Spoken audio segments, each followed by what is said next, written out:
അതേപോലെ തന്നെ ഞാൻ അതിൽ ഒരു വളരെ കൗതുകം തോന്നിയ ഒരു ഭാഗം, അതായത് അവിടെ ഡോക്ടറായിരുന്ന മേരി പുന്നൂസ് ലൂക്കോസ്, അല്ലെ, മേരി പുന്നൻ ലൂക്കോസ് എന്നാണ് പേരെന്നാണ് അതെ, ഞാൻ മേരി പുന്നൻ. അതെ അതെ.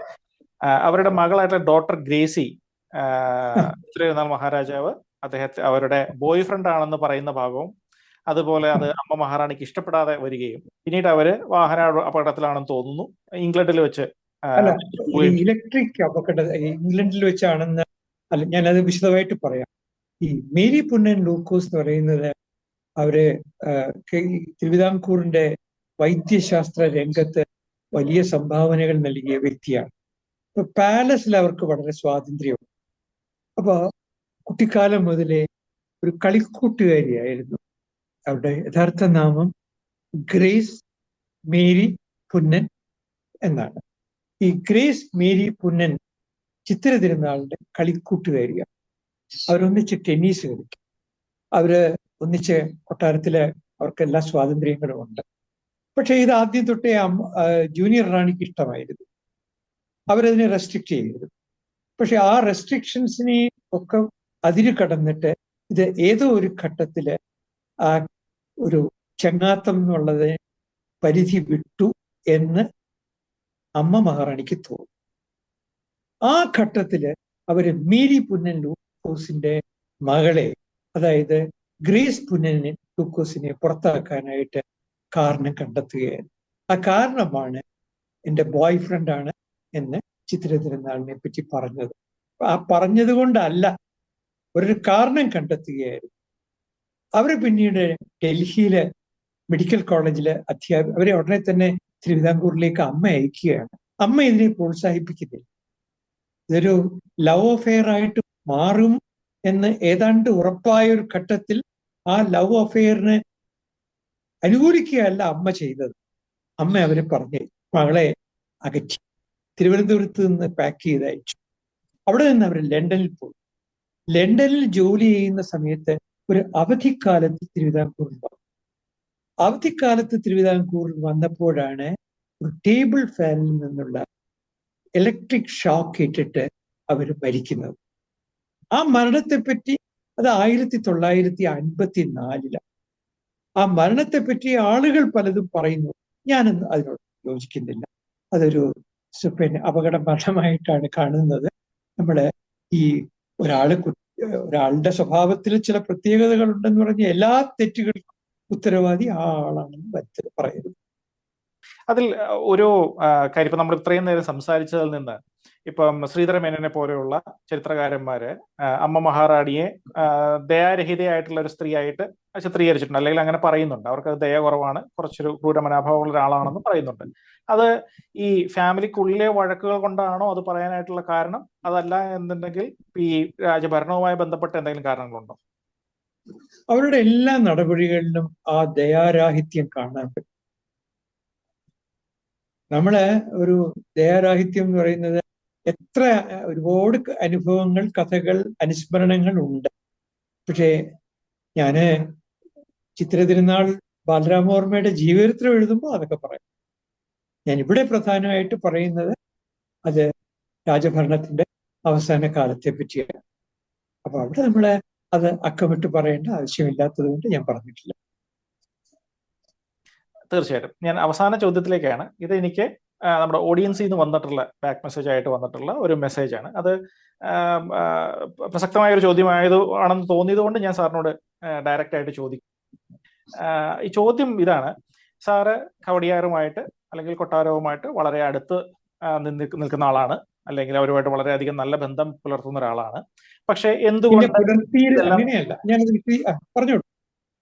ആ അപ്പോൾ എന്തുകൊണ്ട് ഇതേപോലുള്ള പല കാര്യങ്ങളും എക്സ്പോസ് ചെയ്തുകൊണ്ട് ഇപ്പൊ ഒരു ബുക്ക് എഴുതുന്നു എന്നൊരു ചോദ്യം ഒരാൾ ചോദിച്ചിരുന്നു. അതില് നല്ലതും ചീത്തയായിട്ടുള്ള ഒരുപാട് കാര്യങ്ങളുണ്ടല്ലോ. അപ്പോൾ അതങ്ങനെ ഒരു എക്സ്പോസെ പോലുള്ള ഒരു ബുക്ക് എന്തുകൊണ്ട് എഴുതി എന്നുള്ളതാണ് ചോദ്യം. ഞാൻ രാജകുടുംബവുമായിട്ടുള്ള എൻ്റെ ബന്ധം എന്ന് പറയുന്നത് ഔപചാരികമാണ്. അത് ഒരു വൈയക്തികമാണ്.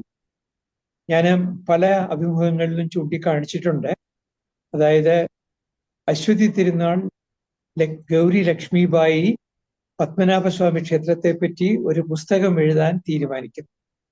ആ പുസ്തകത്തിന്റെ ഒരു സൂപ്പർവൈസിങ് ടീച്ചറായിട്ട് അവർക്ക് വേണ്ട നിർദ്ദേശങ്ങൾ കൊടുക്കാനായിട്ട് ചരിത്രകാരനായ ശ്രീധര മേനോനെ അവിടെ അപേക്ഷിക്കുന്നു.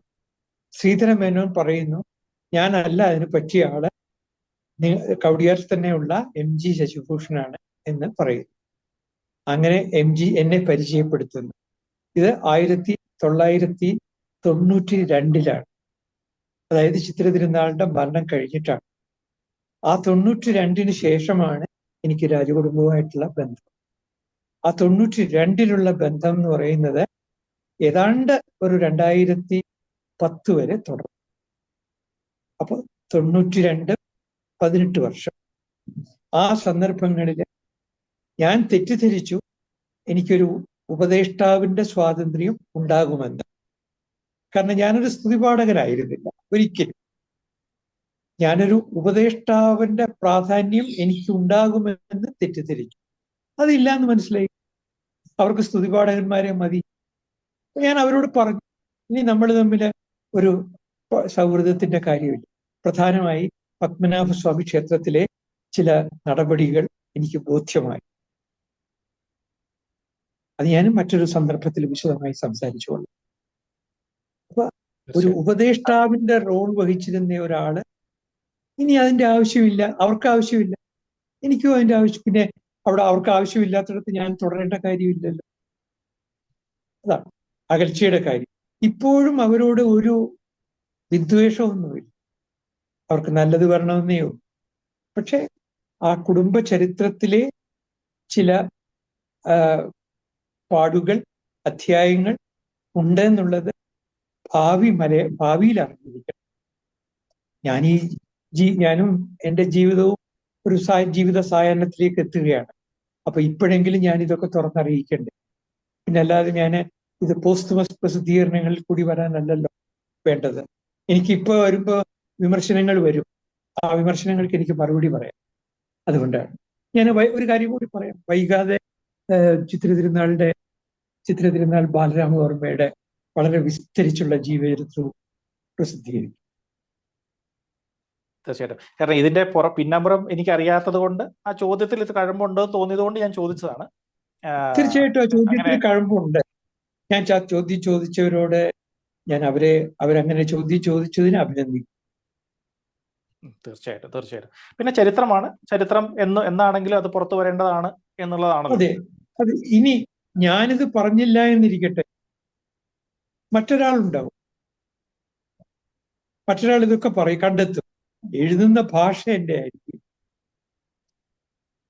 ചരിത്രം റെക്കോർഡിലുള്ളതായതുകൊണ്ട് ഇതിനല്ല രേഖകളില്ലാത്ത നടക്കാത്ത ഒരു കാര്യവും പറയാത്തത് കൊണ്ട് ഇത് വേറൊരു ഞാൻ എഴുതിയില്ലെങ്കിൽ മറ്റൊരാൾ എഴുതും. അപ്പൊ ഞാൻ എഴുതുകയാണെങ്കിൽ അതിന് കുറച്ചൊരു ഒരു തുറന്നെഴുത്തൊന്നും ഉണ്ടാവില്ല, മൂടിയ എഴുത്തേ ഉണ്ടാവും. തീർച്ചയായിട്ടും. സാറ് ഇത്രയും നേരം വളരെ ബുക്ക് ഞാൻ വായിച്ചിരുന്നു. അത് വളരെ ഏതൊരാൾക്കും വായിച്ചു പോകാവുന്ന ഒരു ചരിത്ര വിഷയം വായിക്കുന്ന ഒട്ടും മടുപ്പില്ലാത്ത രീതിയിൽ വായിച്ചു തീർക്കാവുന്ന ഒരു പുസ്തകമാണ്. ഒരുപാട് റിവലേഷൻസ് അതിനകത്ത് ഉണ്ട് താനും. നമുക്ക് പൊതുവെ സാധാരണ ചരിത്ര വിദ്യാർത്ഥികൾക്ക് അറിയാത്ത ഒരുപാട് കാര്യങ്ങൾ അതിലുണ്ട് താനും. ചിലതൊക്കെ നമ്മളെ അമ്പരിപ്പിക്കുന്നതും ചിലതെല്ലാം നമ്മളെ ചിന്തിപ്പിക്കുന്നതുമാണ്. ആ ഒരു ബുക്ക് എഴുതി അതിന്റെ ചരിത്ര സത്യങ്ങൾ പുറത്തു കൊണ്ടതിന് പ്രത്യേകം അഭിനന്ദനങ്ങൾ സാർ അറിയിക്കുന്നു. എനിക്ക് അമ്പരപ്പിക്കണമെന്നേ ഇല്ലായിരുന്നു, ചിന്തിക്കണമെന്നേ ഉണ്ടായിരുന്നുള്ളൂ. അതെ, ഞങ്ങളോട് കൂടെ ഇത്രയും നേരം ചെലവഴിച്ചതിന് വളരെയധികം നന്ദി. സാറ് ഇനിയും മറ്റു വിഷയങ്ങളുമായിട്ട് ഞങ്ങളുടെ ചാനലിനോട് സംബന്ധിക്കണമെന്ന് അഭ്യർത്ഥിക്കുകയാണ്. എല്ലാ ഭാവങ്ങളും നേരുന്നു. വളരെ നന്ദി സാർ. നമസ്കാരം.